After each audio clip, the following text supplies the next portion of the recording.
propos du Fils unique de Dieu, dans le sens où on interprète généralement, c'est le seul, il n'y en a pas d'autre, un peu comme le Dieu unique, le seul Dieu. Donc là, c'est intéressant de voir quelle est l'interprétation que donnaient les anciens, la tradition de l'Église du premier millénaire, à propos de Jésus, donc Fils unique de Dieu.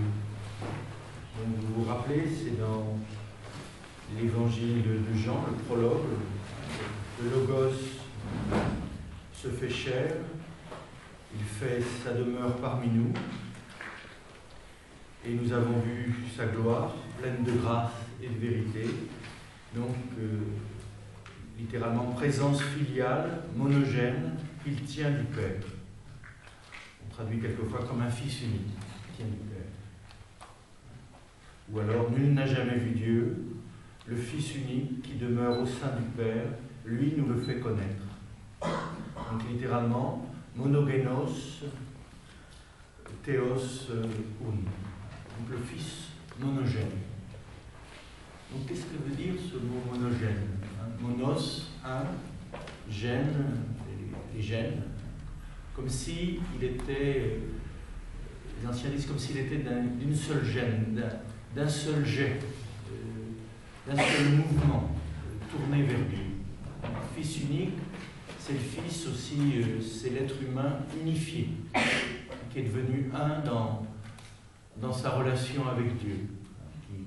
Nous sommes plurigènes, on est dispersés, il s'agit de se monogénéiser, de devenir un, de devenir, je dirais, cette unité en relation avec l'un, puisque, on l'a déjà évoqué, Shema Israël, Adonai Elohehu, Adonai Echad, donc écoute Israël, notre Dieu, le Seigneur est un. On traduit quelquefois le seul Seigneur, le seul Dieu. Mais Echad, c'est un. Dieu est un. C'est l'unique, c'est l'unité. C'est l'un présent dans le multiple. C'est l'unique soleil qui brille dans tous ses rayons. Dieu est un. Adonai Echad, c'est l'un. Et c'est Chouraki qui me faisait remarquer, Adonai Elohim. On dit Adonai à la place de Yod et Vavé, du tétragramme sacré.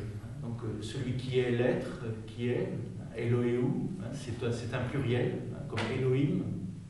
Quand on dit au commencement, Dieu créa le ciel et la terre, Bershit bara Elohim.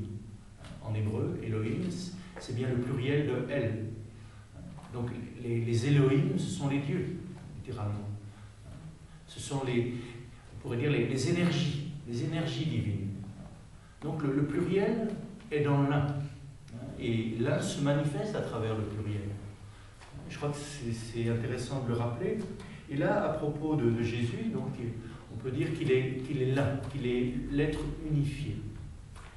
On peut le prendre aussi dans le sens qu'il est le Fils unique, dans le sens où, effectivement, il est unique. Comme le Bouddha est un Fils unique, c'est-à-dire chacun est unique. Et c'est vrai que on ne pourra jamais dire que le Bouddha c'est le Christ, justement, c'est deux êtres différents. Chacun est unique. Mais on peut dire, et ça c'est, je trouve l'interprétation qui peut nous intéresser, chacun est une façon unique d'incarner l'être qui est ce qu'il est. Chacun est une façon unique d'incarner l'infini. Chacun est une façon unique d'incarner l'amour, d'incarner l'intelligence créatrice. Et vous me direz, dans le Christ, il y a une perfection, effectivement, de cette incarnation. Il y a une plénitude. Et que nous sommes aussi appelés à être des fils uniques. Parce que quand on dit que Jésus est le seul à être fils de Dieu, ça contredit un peu ce que dit saint Paul. Quand saint Paul dit que Jésus est l'aîné d'une multitude de frères. Donc il n'est pas le seul. Ça contredit aussi ce que dit Jésus. Là où je suis, je veux que vous soyez vous aussi. L'être que je suis, mon désir, c'est que vous le soyez aussi. puis une autre parole aussi qui lui vaut un peu de haine de la part des grands prêtres de l'époque, c'est quand il dit « vous êtes tous des dieux », en citant le psaume. Donc, puisqu'il est écrit dans le psaume « vous êtes tous des dieux », comment me persécutez-vous parce que je dis que je suis le Fils de Dieu, qu'avant qu'Abraham fût, je suis. Donc avant qu'Abraham fût, je suis. Avant d'être dans le temps, je suis dans cette éternité, dans ce non-temps. Et après le temps passé, je retourne dans cette éternité. Bon, là peut-être qu'on est dans des réflexions plutôt métaphysiques, hein, comment l'éternel s'incarne dans le temps. Et je crois que pour nous, ce qui me semble intéressant, c'est de voir comment nous sommes fils uniques, filles uniques, de l'être qui est celui qui est, de Yod et Vav, le vivant.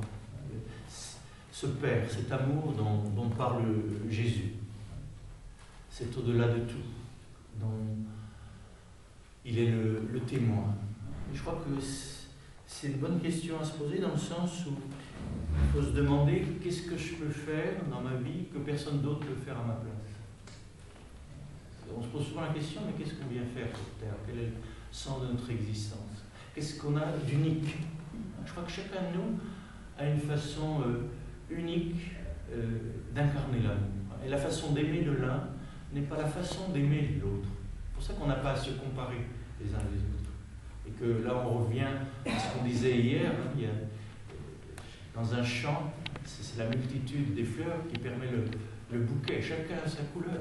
Chacun a une façon unique de manifester, je dirais, l'eau, le soleil, la terre qui sont en lui, mais chacun avec sa couleur propre, sa forme propre, sa beauté propre. On travaillait beaucoup d'esprit, mais ce qui me semble intéressant, c'est de voir que du même verset, plusieurs interprétations sont possibles. L'interprétation que tu donnes, qui est celle de certaines églises, est tout à fait possible. Mais de voir qu'au cœur de ces mêmes églises, il y a des interprétations différentes, à partir des mêmes termes. Parce que ce que tu dis que pour certains chrétiens, eh bien effectivement, le christianisme est la meilleure et la seule des religions, et le pape Benoît l'a rappelé aussi. Et c'est vrai que pour un musulman, et avec les arguments tout aussi, je dirais, raisonnables, il pourrait dire la même chose, que le don de Dieu a été fait à Moïse, après au prophète et après à Jésus, mais ils ont transformé les choses. Maintenant, c'est Mohamed, ce sont eux les nouveaux élus. Hein, vous sentez bien qu'à chaque fois, je vois même dans certaines traditions de l'Inde, actuellement il y a des polémiques aussi, c'est la meilleure religion, c'est la seule. Chacun a besoin, je dirais, à un moment de son cheminement, je crois, à un moment de son cheminement, de dire que la voie qu'il a prise, c'est la meilleure et que c'est la seule. C'est la seule, c'est la meilleure pour lui, à un certain moment. Et il y a un moment, enfin, je crois que vous vous rappelez l'image du puits, hein, qu'on a tous un puits par lequel l'eau nous vient. Hein, et chacun, je dirais, à la margelle du puits, dit « goûtez de mon eau, comme elle est bonne ». Et à certains niveaux, chacun dit c'est la même. Et il a raison, puisque c'est à travers ce puits que lui vient l'eau. Mais si chacun descendait au fond du puits, on verrait qu'on a un fleuve commun, qu'il n'y a pas d'autre réalité que la réalité. Il n'y a pas d'autre être que l'être qui est ce qu'il est. Et que chaque puits l'incarne d'une façon unique. Et que chaque puits est en relation avec la nature qui est au fond. Il n'y a pas deux natures. Il n'y a pas d'autre que lui.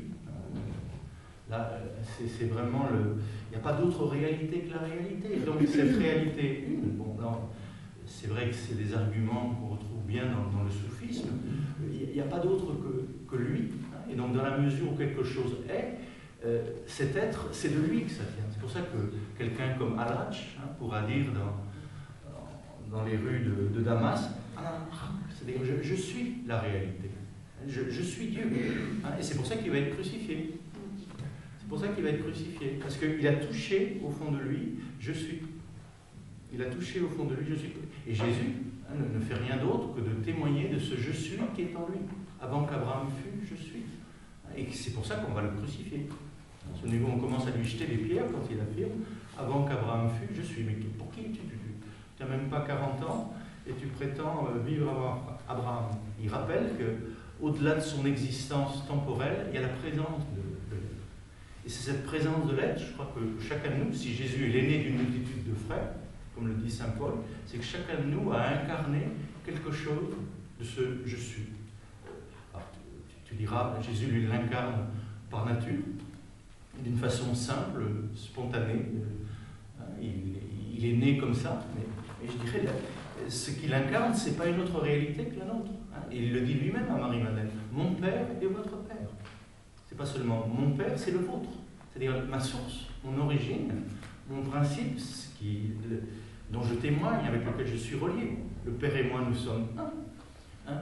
Mais vous aussi, le Père et vous êtes un.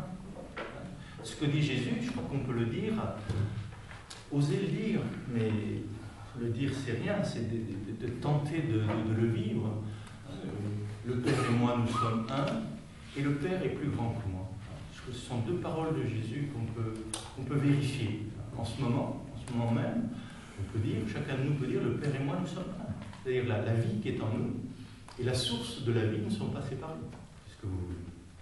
Non ?